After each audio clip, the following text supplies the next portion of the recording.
നല്ലവരായ നാട്ടുകാരെ, ഞങ്ങൾ അല്പസമയം നിങ്ങളുടെ ശ്രദ്ധ ഞങ്ങളിലേക്ക് ആകർഷിക്കുകയാണ്. അല്പസമയം ഞങ്ങളുടെ സന്ദേശങ്ങൾ കേൾക്കുവാൻ ദൈവം നമുക്ക് കൃപ നൽകട്ടെ. മറ്റൊരുത്തനിലും രക്ഷയില്ല. രക്ഷിക്കപ്പെടുവാൻ ആകാശത്തിന് കീഴിൽ ഭൂമിക്ക് മുകളിൽ നൽകപ്പെട്ട യേശു എന്ന നാമമല്ലാതെ മറ്റു ഒരു നാമമില്ല എന്ന് വിശുദ്ധ ബൈബിൾ വിളിച്ചു പറയുന്നു. ആകയാൽ ആ രക്ഷയുടെ സന്ദേശം കേൾക്കുവാൻ ദൈവം നമുക്കെല്ലാവർക്കും കൃപ നൽകട്ടെ എന്ന് പ്രാർത്ഥിക്കുന്നു. യേശുക്രിസ്തു പാപികളെ രക്ഷിക്കുന്നു. യേശുക്രിസ്തു രോഗികളെ സൗഖ്യമാക്കുന്നു. യേശുക്രിസ്തു പരിശുദ്ധാത്മാവിനെ നൽകുന്നു. യേശുക്രിസ്തു രാജാതിരാജാവായി വേഗം വരുന്നു. നമ്മുടെ കർത്താവിനെ എതിരേൽപ്പാൻ ഒരുങ്ങിൽ കൊള്ളുക. കർത്താവിന്റെ ആ സത്യവചനം, കർത്താവിന്റെ ആ നിത്യവചനം കേൾക്കുവാൻ ഞാൻ നിങ്ങളെ ഹൃദയംഗമായി ആഹ്വാനം ചെയ്യുകയാണ്. ഇന്ന് ദൈവിക സന്ദേശം അറിയിക്കേണ്ടത് പ്രിയ തെക്കമലയിൽ താമസിക്കുന്ന രാകേഷ് എന്ന പാസ്റ്ററെ ക്ഷണിക്കുന്നു.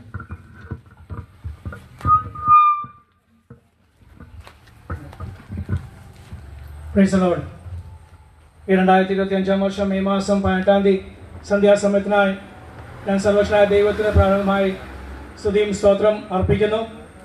സ്തുതിക്ക് യോഗ്യനായ,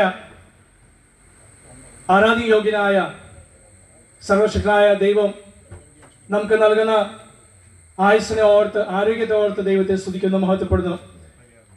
മുമ്പേ പ്രസ്താവിച്ച പാപ്പച്ചമ്പാശ പറഞ്ഞ പോലെ കോഴഞ്ചേരി അസംബ്ലീസ് ഓഫ് ഗോഡ് ദൈവസഭയുടെ ആഭിമുഖ്യത്തിൽ ഇങ്ങനെ ഒരു പരസ്യയോഗം ഈ ദേശത്ത് വന്ന് നടത്തുവാൻ ഞങ്ങൾക്കൊരു സാവകാശം ലഭിച്ചതോർത്ത് ഞങ്ങൾ കർത്താവായ യേശുക്രിസ്തുവിനെ സ്തുതിക്കുന്നു, നന്ദി പറയുന്നു. ഈ ദേശനിവാസികളോട് ഉള്ള ഞങ്ങളുടെ നന്ദിയും പ്രാരംഭമായി അറിയിക്കുകയാണ്. അല്പസമയം നിങ്ങളുടെ ശ്രദ്ധ യേശുക്രിസ്തുവിന്റെ സുവിശേഷത്തിലേക്ക് തിരിക്കാൻ വേണ്ടി ഞാൻ താല്പര്യപ്പെടുന്നു. യേശുക്രിസ്തു സുവിശേഷം പല വിധങ്ങളായിട്ട്, പല മാധ്യമങ്ങളായിട്ട്, ആണ്ടുകളായിട്ട് മനുഷ്യർ കേട്ടുകൊണ്ടിരിക്കുകയാണ്. നിങ്ങളുടെ ജീവിതത്തിൽ അവിടെ ഇവിടെ ആയിട്ടൊക്കെ പല രീതിയിൽ യേശുക്രിസ്തുവിന്റെ സുവിശേഷം കേട്ടതാകുന്നു എന്ന് ഞങ്ങൾക്ക് വിശ്വാസമുണ്ട്, ഞങ്ങൾക്ക് ചിന്തയുണ്ട്. എങ്കിലും ഇന്ന് ഈ സന്ധ്യാസമയത്ത് നിങ്ങൾക്ക് ആ യേശുക്രിസ്തുവിന്റെ സത്യസുവിശേഷം, മായമില്ലാത്ത സുവിശേഷം, മനുഷ്യന്റെ ആത്മരക്ഷയ്ക്ക് വേണ്ടി, നിത്യജീവന് വേണ്ടി യേശുക്രിസ്തു തന്റെ സ്വന്തം ജീവൻ നൽകിയ ആ സുവിശേഷം അറിയിപ്പാൻ എന്ന സന്ധ്യാസമയം ഞങ്ങൾക്ക് നൽകിയ സൗഭാഗ്യത്തെ ഓർത്ത്, കൃപയോർത്ത് ഞങ്ങൾ ദൈവത്തെ സ്തുതിക്കുന്നു, മഹത്വപ്പെടുന്നു. കർത്താവായ യേശുക്രിസ്തു സുവിശേഷമാണ് ഞങ്ങളെയും രക്ഷിച്ചത്. യേശുക്രിസ്തുവിൽ വിശ്വസിപ്പാൻ മാത്രമല്ല, യേശുക്രിസ്തുവിനാലുള്ള നിത്യരക്ഷ പ്രാപിപ്പാൻ, ഞങ്ങളുടെ ജീവിതത്തിൽ ആ യേശുവിനെ സ്നേഹിപ്പാനും യേശുക്രിസ്തു ഞങ്ങളെ സ്നേഹിക്കുന്നെന്ന് അറിയുവാൻ, ഞങ്ങളെ മാത്രമല്ല ലോകത്തിലുള്ള സകല മനുഷ്യരും യേശുക്രിസ്തു സ്നേഹിക്കുന്നു എന്ന ആ സത്യം അറിഞ്ഞ നാൾ മുതൽ ഈ സുവിശേഷത്തിൽ വിശ്വസിപ്പാനും അതിന്റെ കൽപ്പനകൾ അനുസരിപ്പാൻ ഞങ്ങൾക്ക് നൽകിയ സൗഭാഗ്യത്തെ ഓർത്ത് ഞങ്ങൾ ദൈവത്തെ സ്തുതിക്കുന്നു. അത് നിമിത്തമാകുന്നു ഞങ്ങളും ഇവിടെയും ഇന്ന് ഈ സന്ധ്യാസമയം ആയിരിക്കുന്നത്. യേശു താൻ തന്നെ പ്രസ്താവിച്ചു, ഹല്ലേലൂയ, ഞാൻ വഴിയും സത്യവും ജീവനുമാകുന്നു. അതെ, യേശു പ്രസ്താവിച്ച ആ വചനങ്ങൾക്കൊരു മാറ്റവുമില്ല. യേശു പറഞ്ഞ പോലെ, ഞാൻ നിങ്ങൾക്ക് വേണ്ടി സ്വർഗത്തിലൊരു ഭവനം ഒരുക്കാൻ പോകുന്നു, ഒരുക്കി കഴിഞ്ഞാലോ വേഗത്തിൽ വന്ന് ഞാൻ നിങ്ങളെ ചേർത്തുകൊള്ളും. ഞാൻ വീണ്ടും വരുമെന്ന് അരുളി ചെയ്ത് ലോകത്തിൽ ഒരു മനുഷ്യനുമില്ല, വേറൊരു ശക്തികളുമില്ല. യേശുക്രിസ്തു മാത്രം പറഞ്ഞിട്ടുള്ളൂ ഞാൻ വീണ്ടും വരും എന്നുള്ള കാര്യം. അത് താൻ പ്രസ്താവിച്ചു, ദൂതന്മാർ പ്രസ്താവിച്ചു, മനുഷ്യൻ അതുകൊണ്ട് വിശ്വസിക്കുന്നു. ഹല്ലേലൂയ. യേശുക്രിസ്തു ഒന്നാമത്തെ വരവിനെ കുറിച്ച് ദൂതന്മാർ പ്രസ്താവിച്ചു, പ്രവാചകന്മാര് ബൈബിളിലെ പഴയ നിയമം എന്ന് പറയുന്ന പുസ്തകത്തില് അത് എഴുതപ്പെട്ടിരിക്കുന്നു, അവരത് പ്രസ്താവിച്ചു. അതുപോലെ തന്നെ സംഭവിച്ചു.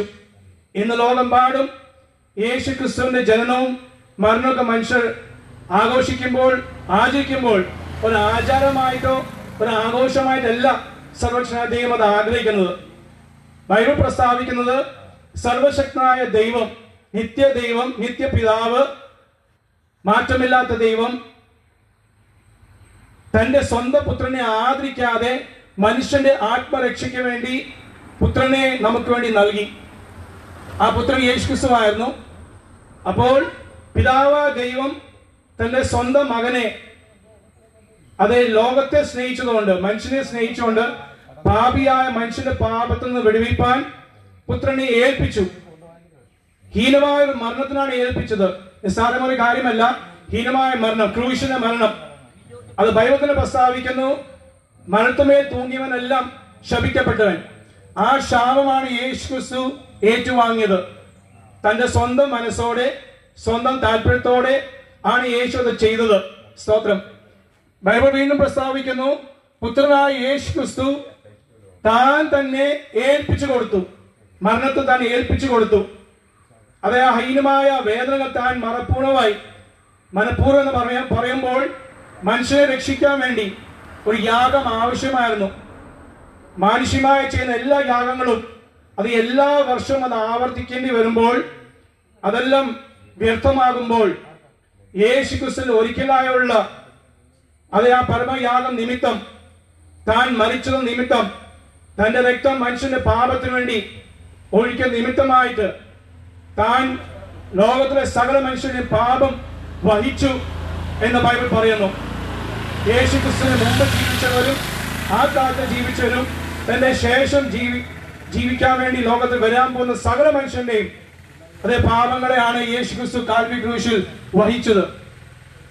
സമാധാനമില്ലാത്ത ഈ ലോകത്തിൽ, അതേ നമുക്കറിയാം, വ്യക്തമായി നാം അറിയുന്നല്ലോ, മയക്കുമരുന്നും മദ്യപാനമൊക്കെ അടിമപ്പെട്ട മനുഷ്യർ മാത്രമല്ല, ഇന്ന് ഈ കാലങ്ങളിൽ കുഞ്ഞുങ്ങൾ പോലും അതിന് അടിമപ്പെട്ടു പോകുന്ന അനുഭവങ്ങൾ വർദ്ധിച്ചു വരികയാണ്.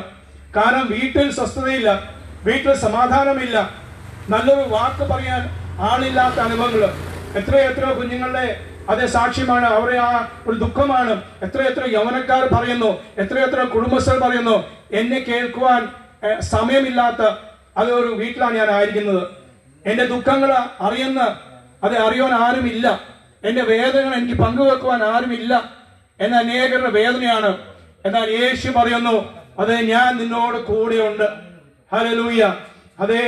അതേ ഈ ലോകത്ത് നിങ്ങൾക്ക് കഷ്ടമുണ്ട്, എന്നാൽ ധൈര്യപ്പെടുവീൻ, ഞാൻ ലോകത്തെ ജയിച്ചിരിക്കുന്നു എന്നാണ് യേശു പറഞ്ഞത്. അതേ സ്വസ്ഥതയില്ലാത്ത ഈ ലോകത്തിൽ അതേ ബൈബിൾ വീണ്ടും പറയാണ്, അത് താക്കീതായി പറയുന്നു, അന്ത്യകാലത്ത് ദുർഘട സമയം വരും എന്ന് അറിഞ്ഞുകൊള്ളുക. മനുഷ്യൻ സ്വസ്നേഹികളായിത്തീരും. അത് പ്രവചനമാണ്. 2000 വർഷത്തിന് മുമ്പ് തന്നെ അപ്പോസ്തലൻ പൗലോസ് എന്ന ലേഖനം എഴുതി വെച്ചു, മനുഷ്യൻ സ്വസ്നേഹികളാവുമെന്ന്. അത് തങ്ങളുടേതായ സ്വന്തം കാര്യം, അതന്നെ ഏറ്റവും നല്ലൊരു ഉദാഹരണമാണല്ലോ നമ്മുടെ ഫോണിലെ സെൽഫി എന്ന് പറയുന്നത്. എല്ലാവർക്കും തങ്ങളെ തന്നെ എടുക്കുവാൻ, ഫോട്ടോ എടുക്കുവാൻ, തങ്ങളുടെ കാര്യങ്ങൾ നോക്കുവാൻ, തങ്ങൾക്ക് വേണ്ടി ജീവിക്കുന്ന ഒരു ലോകത്തിലാണ് നമ്മൾ ആയിരിക്കുന്നത്. പക്ഷേ ബൈബിൾ പഠിപ്പിക്കുന്നത് തങ്ങൾക്ക് വേണ്ടിയല്ല, മറ്റുള്ളവർക്ക് വേണ്ടി നാം ജീവിക്കണം. യേശു തന്നെ അതിനുവേണ്ടി നല്ല ഉദാഹരണം കാണിച്ചു തന്നു. എന്നാൽ മറ്റുള്ളവർക്ക് വേണ്ടി ജീവിക്കുമ്പോൾ അത് നമ്മുടെ സ്വയം പ്രയത്നം കൊണ്ട് സാധിക്കില്ല, നമ്മുടെ സ്വയം വിശുദ്ധി കൊണ്ട് സാധിക്കില്ല, നമ്മുടെ സ്വയ ചിന്ത കൊണ്ട് സാധിക്കില്ല. ദൈവത്തിന്റെ സഹായം നമുക്ക് വളരെ ആവശ്യമാകുന്നു. ദൈവത്തിന്റെ കരുണ നമുക്ക് ആവശ്യമാകുന്നു. അതാ യേശു പറഞ്ഞ്, തകർന്നിരിക്കുന്നവരെ ഞാൻ സഹായിക്കുന്ന ദൈവം. ഭാരം ചുമക്കുന്ന ഏവരുമായുള്ളവരെ നിങ്ങൾ എന്റെ അടുക്കൽ വരുവിൻ. പാപം ചുമക്കുന്ന മനുഷ്യനോട്, ഭാരങ്ങൾ ചുമക്കുന്ന മനുഷ്യനോട് യേശു പറയാനുള്ളത്, നിങ്ങൾ എന്റെ അടുക്കൽ വരുവിൻ, ഞാൻ നിങ്ങളെ ആശ്വസിപ്പിക്കും. ഏത് സമയത്തും ഏത് കാലത്തും ആശ്വാസം നൽകുവാൻ യേശു ക്രിസ്തുവിന് മാത്രം സാധിക്കുള്ളൂ. ഞങ്ങളുടെ ജീവിതത്തിൽ വ്യക്തമായി ഞങ്ങളത് അനുഭവിച്ചുകൊണ്ടിരിക്കുകയാണ്. ഞങ്ങളുടെ വീട്ടിലായാലും, ഞങ്ങളുടെ ശരീരത്തിൽ ആയാലും, ഞങ്ങളുടെ ജോലി സ്ഥലത്തായാലും, എവിടെയായാലും യേശു ക്രിസ്തുവിന് ആ സ്വാന്തനം, യേശുവിന് സമാധാനം, സകല ബുദ്ധിയും കവിയുന്ന ദൈവിക സമാധാനത്താൽ നിങ്ങൾ ഉള്ളങ്ങൾ നിറയ്ക്കട്ടെ എന്ന ബൈബിളിന്റെ ഒരു വാക്യമാണ്. ഹല്ലേലൂയ. ഏത് സമയത്തും ICUയിൽ കിടന്നാലും, മാറാരോഗത്താൽ ഭാരപ്പെട്ടാലും, ഹല്ലേലൂയ, മരണാവസ്ഥയിൽ, വീട്ടിൽ നിന്ന് സ്വന്തം ഭാര്യയോ ഭർത്താവോ മക്കളോ ഒക്കെ പിരിഞ്ഞു പോയാലും അവിടെ എല്ലാം സ്വസ്ഥ സമാധാനം നമ്മുടെ ഉള്ളങ്ങൾ നിറയപ്പെടുമ്പോൾ അവിടെ എല്ലാം യേശു ക്രിസ്തുവിൽ വിശ്വസിക്കുന്ന ഒരു മനുഷ്യന് യേശു തന്റെ സമാധാനം നൽകുന്നു. കാരണം യേശു ആ സമാധാനം കാൽവരി ക്രൂശിൽ തന്നെ അനുഭവിച്ചു. സ്തോത്രം. കാൽവരി ക്രൂശിലെ വേദന വെറും ക്രൂശീകരണം മാത്രമല്ല, അതിനു മുമ്പ് 39 തവണ തന്റെ പുറത്ത് മുതുകത്ത് റോമാക്കാര് 200ഓളം പടയാളികൾ തന്റെ മുതുകത്ത് അടിച്ചു എന്നാണ് ചരിത്രവും ബൈബിൾ പ്രസ്താവിക്കുന്നത്. ഹല്ലേലൂയ. തന്റെ മുഖത്ത് അവർ തുപ്പി എന്നാണ് ബൈബിൾ പ്രസ്താവിക്കുന്നത്. തന്നെ അവർ പരിഹസിച്ചു, തന്റെ തലയിൽ അവർ മുൾക്കിരീടം ധരിപ്പിച്ചു. നീ യഹൂദന്മാരുടെ രാജാവെങ്കിൽ ഹല്ലേലൂയ നിന്നെ തന്നെ വിടുവിക്ക എന്ന് പരിഹസിക്കുന്ന സ്വന്തം ജനം ഏത് ജനത്തിനു വേണ്ടി അതേ യേശു ക്രിസ്തു വന്നു, ആ ജനം തന്നെ പരിഹസിച്ചു. തന്നിൽ അവരാരും വിശ്വസിച്ചില്ല. ചെറിയൊരു കൂട്ടം മാത്രമേ തന്നിൽ വിശ്വസിച്ചുള്ളൂ. എന്നാൽ വലിയൊരു കൂട്ടം ജനം തന്റെ പക്കൽ നിന്ന് സൗഖ്യം പ്രാപിച്ചു. വലിയ ഒരു കൂട്ടം ജനം ആശ്വാസം പ്രാപിച്ചു. പക്ഷേ സമയം വന്നപ്പോൾ അവരെല്ലാം തന്നെ വിട്ട് ഓടിപ്പോയി എന്നാണ് ബൈബിൾ പ്രസ്താവിക്കുന്നത്. അതുകൊണ്ട് ഏകാന്തത യേശു ക്രിസ്തു നന്നായി അറിയാം. നാം എല്ലാവരും, മനുഷ്യരെല്ലാവരും ഭാരപ്പെടുന്ന വിഷയമാണ് ഏകാന്തത. പണമുണ്ടായാലും ഏകാന്തത ആയിരിക്കുന്ന അനേക ജീവിതങ്ങൾ നമ്മുടെ ഈ കൊച്ചു കേരളത്തിലുണ്ട്, ഇന്ത്യയിലുണ്ട്, ലോകമെമ്പാടുമുണ്ട്. അതേ സാമ്പത്തികമായ വിഷയങ്ങൾ മാത്രമല്ല, ആരോഗ്യമുണ്ടെങ്കിലും ഏകാന്തത നിമിത്തം അനേക യൗവനക്കാർ ഭാരപ്പെടുന്നു. പക്ഷേ യേശുവിന് പറയാനുള്ളത്, എന്റെ സമാധാനം ഞാൻ നിങ്ങൾക്ക് തരും. സ്തോത്രം. ലോകരക്ഷിതാവായ യേശു ക്രിസ്തു ഈ ലോകത്തിൽ വന്നത് തന്റെ സ്വയം ഇഷ്ടത്താലാണ്. മനുഷ്യനെ നേടാൻ വേണ്ടി, മനുഷ്യനെ രക്ഷിക്കാൻ വേണ്ടി. സ്വർഗത്തിൽ ഒരു ജീവന് പുസ്തകം ഉണ്ട്. സ്തോത്രം. നമ്മളിവിടെ നമുക്ക് ആധാർ കാർഡും റേഷൻ കാർഡും ഒക്കെ ഉള്ളതുപോലെ തന്നെ സ്വർഗത്തിൽ ഒരു പുസ്തകമുണ്ട്. ആ പുസ്തകത്തിൽ പേരെഴുതി കാണാത്ത ഏവരെയും തീപ്പൊഴികൾ ഇട്ടു കളയുമെന്നാണ് വചനം ബൈബിൾ പഠിപ്പിക്കുന്നത്. കാരണം എന്താണ്? യേശു ക്രിസ്തു വിശ്വസിക്കുന്ന ആരെന്ന് അറിയാൻ വേണ്ടിയാണ് ആ പുസ്തകം. നമുക്ക് ഇവിടെ ആധാരം ഉള്ളത് പോലെ തന്നെ പുസ്തകമുണ്ട്. ആ പുസ്തകത്തിന്റെ ലക്ഷ്യം യേശു ക്രിസ്തുവിൽ വിശ്വസിക്കുന്ന ഏവനും നശിച്ചുപോകാതെ നിത്യരക്ഷ പ്രാപിക്കാൻ വേണ്ടിയാണ്. അങ്ങനെ യേശു ക്രിസ്തുവിനെ നാവുകൊണ്ട് ഏറ്റുപറയുന്ന ഏത് മനുഷ്യനെയും, ആണായാലും പെണ്ണായാലും, കുഞ്ഞായാലും യൗവനക്കാരായാലും, വാർത്തയിലാക്കുന്ന മാതാപിതാക്കളായാലും, ഏതായാലും സമ്പത്തുള്ളവനായാലും ദരിദ്രനായാലും, വീടുള്ളവനായാലും ഇല്ലാത്തവനായാലും, ഏത് മതസ്ഥരായാലും യേശു ക്രിസ്തു വിശ്വസിക്കുന്നു എന്ന് പറയുന്ന ഏത് മനുഷ്യനെയും ആ നിമിഷം യേശു സ്വീകരിക്കുന്നു. എന്റെ പാപത്തിന് വേണ്ടിയാണ് യേശു ക്രിസ്തു മരിച്ചു എന്ന് നാം നാവുകൊണ്ട് ഏറ്റു പറയുമ്പോൾ, ഹൃദയം കൊണ്ട് യേശു ക്രിസ്തുവിൽ വിശ്വസിക്കുമ്പോൾ, നമ്മൾ സ്വീകരിക്കുമ്പോൾ, ഹല്ലേലൂയ, യേശു നമ്മുടെ ഉള്ളത്തിൽ വന്ന് തന്റെ സ്വർഗീയ സമാധാനത്താൽ ഓരോ ജീവിതങ്ങളെയും നിറയ്ക്കുന്ന ദൈവമാകിയാൽ ഞാൻ ദൈവത്തെ സ്തുതിക്കുന്നു, മഹത്വപ്പെടുന്നു. ആ സ്വർഗീയ സമാധാനം ഞങ്ങളുടെ ജീവിതത്തിൽ, ഞങ്ങളുടെ കുടുംബത്തിലൊക്കെ ഞങ്ങൾ അനുഭവിക്കുന്നതുകൊണ്ടാണ് ഞങ്ങൾ ഈ സുവിശേഷമായി അനേക ഇടങ്ങളിൽ പോകുന്നത്. മനുഷ്യരെല്ലാം ഞങ്ങളെ കളിയാക്കുന്നു. ഞങ്ങൾ മാത്രം സുവിശേഷം അറിയിക്കുന്ന എല്ലാവർക്കും പുച്ഛമാണ്, കളിയാക്കലാണ്, നിന്ദയാണ്. പക്ഷെ ഇത് സ്വയം ജീവനെ ഹല്ലേലൂയ വേണ്ടി മാത്രമല്ല, നിത്യരക്ഷയുടെ സന്ദേശമാകിയ ആ നിത്യരക്ഷ സകല മനുഷ്യരും പ്രാപിക്കാൻ വേണ്ടിയാണു ഞങ്ങൾ ഈ സുവിശേഷം അറിയിക്കുന്നത്. ഹല്ലേലൂയ. ആരും നശിച്ചുപോകാതെ അപ്പോസ്തലൻ പത്രോസ് തന്റെ ലേഖനത്തിൽ എഴുതിയിരിക്കുന്നത് ആരും നശിച്ചുപോകാതെ എല്ലാവരും മാനസാന്തരപ്പെടണമെന്ന് ദൈവം ഇച്ഛിച്ച് എല്ലാവരോടും ദീർഘക്ഷമ കാണിച്ച് എല്ലാവരും മാനസാന്തരപ്പെടണം എന്നാണ് ദൈവത്തിന്റെ ഇച്ഛ. ദൈവത്തിന് മക്കളായി തീരണം. Praise the Lord. ഹല്ലേലൂയ. മനുഷ്യന്റെ ആദ്യ മനുഷ്യനായ ആദാമിന്റെ പാപം നിമിത്തം മനുഷ്യന് വീഴ്ച സംഭവിച്ചു. ആ വീഴ്ചയിൽ നിന്ന് വീണ്ടെടുക്കാൻ വേണ്ടിയാണ് യേശു ക്രിസ്തു കാൽവരി ക്രൂശിൽ മരിച്ചത്. ഹല്ലേലൂയ. ആ പാപം എന്ന് പറയുമ്പോൾ പാപത്തിന് പലവിധമായ അർത്ഥങ്ങളുണ്ട്. ഒന്ന് അനുസരണക്കേടാണ്. അനുസരണക്കേടാണ് ആദാം ഹവ്വയും ചെയ്തത്. പഴം കഴിക്കേണ്ട എന്ന് പറഞ്ഞ സ്ഥാനത്ത് അവർ വേറെ വലിയ പാപങ്ങളൊന്നും ചെയ്തിട്ടില്ല.